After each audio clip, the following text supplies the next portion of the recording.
Pemirsa, supaya ketika berbicara kita ada datanya, sekarang saya akan hadirkan data-data untuk Anda pemirsa. Ini menambah informasi kita ketika kita berbicara mengenai perolehan suara di pemilu 2024, apa efek signifikan yang diberikan dari pilihan mereka mendukung pasangan Capres dan Cawapres. Ya pemirsa, ini Golkar sudah 15,18% sampai dengan saat ini, Gerindra 13,41, PKB 11,67, Demokrat 9,49, PKS 7,55, unggul 16,53 ini PDIP. Sekarang kita lihat di partai berikutnya, Demokrat 7,47%, PAN 7%, P3 4%, PSI sampai dengan saat ini 2,79%.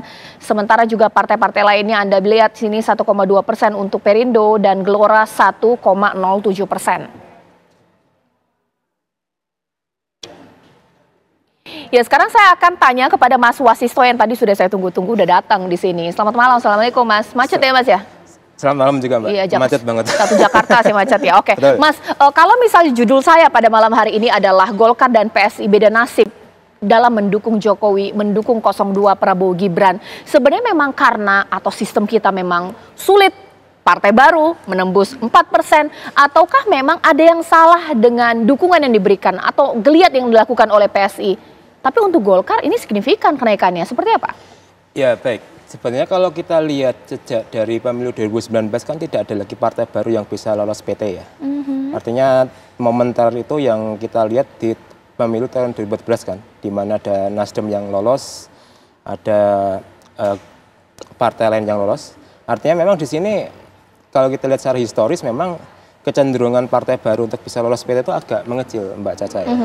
Dan memang di sini harus kita lihat bahwa konsistensi platform partai itu yang menentukan sebenarnya. Sebentar, konsistensi platform partai maksudnya lama tidaknya partai begitu kah? Lama tidaknya partai, kemudian garis ideologi, orientasi politik, dan juga arah perkembangan partai itu menentukan sekali bagaimana suatu partai itu akan berjalan ke depan. Oke, kalau soal ideologi garis partai PSI kurang apa? Dan mungkin apakah ini memang juga, tadi Bang Doli sempat mengatakan, Golkar itu memang Pak Jokowi banget, semua orang juga tahu, jadi wajar suara kami tinggi di 2024, begitu kan? Iya, memang kalau kita lihat garis ideologi itu memang semua partai hampir beda tipis ya Mbak Caca ya. Tapi yang kita lihat kalau PSI ini kan awalnya kan partai ini berusaha tampil beda kan, berusaha out of the box ya. Dia awalnya ingin menjadikan partai yang katakanlah inklusif, pluralis. Dia kalau dilihat di pendulum ideologi dia ada di garis tengah. Tapi lambat laun kan menjadi pragmatis kan, karena memang di sini ada kepentingan politik yang harus dikejar. Jadi memang di sini kalau kita bisa baca ya konsistensi dalam sebuah narasi politik itu juga akan menentukan sebenarnya. Oke, Mbak Grace Natali boleh langsung dijawab. Ini enak sekali saya langsung melemparnya. Ada yang berbeda dengan PSI di 2024, partai pluralis dianggap beda sendiri, tapi ternyata pada akhirnya pragmatis juga, sehingga tidak terlalu tinggi perolehan suaranya di pemilu kali ini. Mbak Grace. PSI tetap konsisten dengan DNA perjuangan kami, anti korupsi, anti intoleransi, itu tidak ada yang berubah Mbak Caca, dan kalau kita lihat di perolehan suara PSI untuk level kabupaten kota serta provinsi naik signifikan.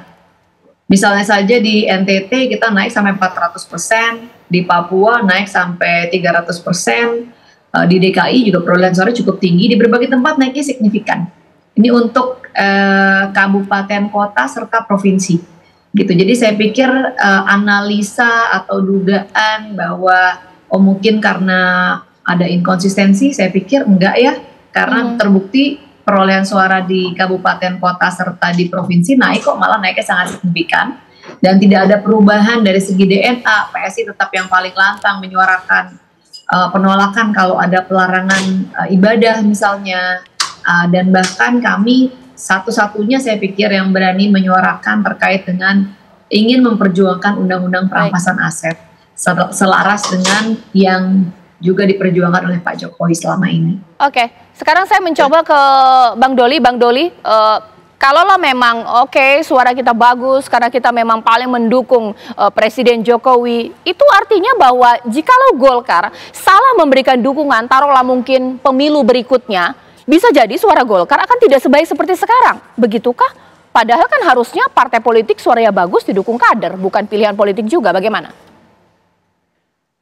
Ya, saya kira saya tadi menyampaikan itu semua variabel itu ikut memberikan dukungan terhadap hasil yang kami peroleh.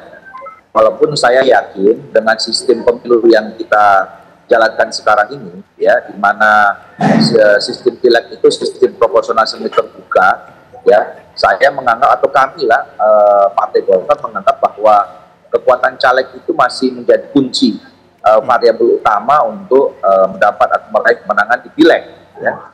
Makanya karena kami menyadari itu sistem pemilunya seperti itu, makanya kami menemukan konsep baru di periode ini bahwa ya pengelaborasian untuk mencari nama-nama terbaik yang kita akan putuskan nanti di dalam kemarin di dalam TCT itu prosesnya cukup lama, 3 tahun setengah gitu. Karena kami menyadari bahwa caleg itu sangat menentukan dalam sistem pemilu yang seperti sekarang ini. Nah, jadi dan kami meyakini sampai kapanpun apa 2029, 2034, selama sistemnya pemilunya seperti ini, kami terus akan mempersiapkan kader-kader terbaik kami untuk terlibat dalam kontestasi pileg. Sekalipun tentu pilihan politik di dalam pilpres itu tidak bisa diabaikan, pasti ada hubungannya juga, ya, ada interkoneksinya antara pilpres dan pileg karena memang dilakukan dalam satu hari yang sama. Bahkan saya katakan tadi pilkada pun juga terpengaruh, saling mempengaruhi, dipengaruhi atau mempengaruhi terhadap soal pileg dan pilpres ini. Oke, sekarang saya ke Bang Hanta. Mas Hanta, kau tadi mengatakan bahwa beda karakter ya antara kader-kader dari PSI yang ternyata dikatakan tidak merata, kemampuannya beda dengan Partai Golkar. Iyalah, sudah lebih lama. Tapi jikalau memang partai politik ini salah memberikan dukungan dalam pemilu, karena kalau kita berbicara nasib, ibarat kayak main judi ya, itu berarti bisa tiarap, bisa selamat. Seperti apa Mas Hanta? Saya jawab sebaliknya, Caca. Ada juga katakanlah partai yang mendukung capresnya kalah. Contohnya PKB. PKB justru suaranya naik. Jadi belum tentu juga dia keliru. Jadi ada 4 kelompok partai hari ini di Pilpres menang, kemudian di Pileg menang. Contohnya Golkar. Pasti Bang Doli ini pasti kabar manis semua ini. Di DPR bertambah, kursi menterinya juga mungkin tambah banyak. Ini yang paling beruntung dua.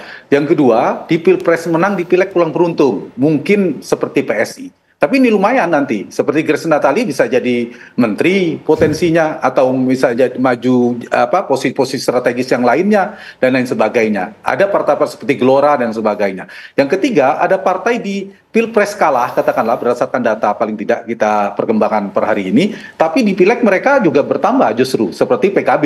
Nah, ini akan dilirik juga, pasti mereka mendapatkan tempat yang tanda petik mengenaskan. Memang di Pilpres sudah kalah, di Pileg gagal, seperti Perindo dan lain-lain, ada beberapa partai. Nah, dari 2 kelompok partai, sebenarnya mari kita bedah, ada yang naik dan ada yang turun. Yang naik itu saya lihat ada Golkar, PKB, Gerindra dan Partai Amanat Nasional. Yang turun kemungkinan PD Perjuangan, Partai Demokrat, mungkin P3 dan PKS. Nah, kalau kita perhatikan, ada 2 kelompok partai yang sangat kategori, ya. Ada partai yang tanda petik, meskipun sebenarnya tidak bisa dikategori partai ideologis, sosiologis, yang memiliki basis skeptiknya, market atau ceruk pemilihnya seperti PD Perjuangan, seperti PKS, itu ada kelompok itu. Yang kedua, ada kelompok kategori partai, dia adalah kategori yang mengandalkan mesin politik, terutama calegnya.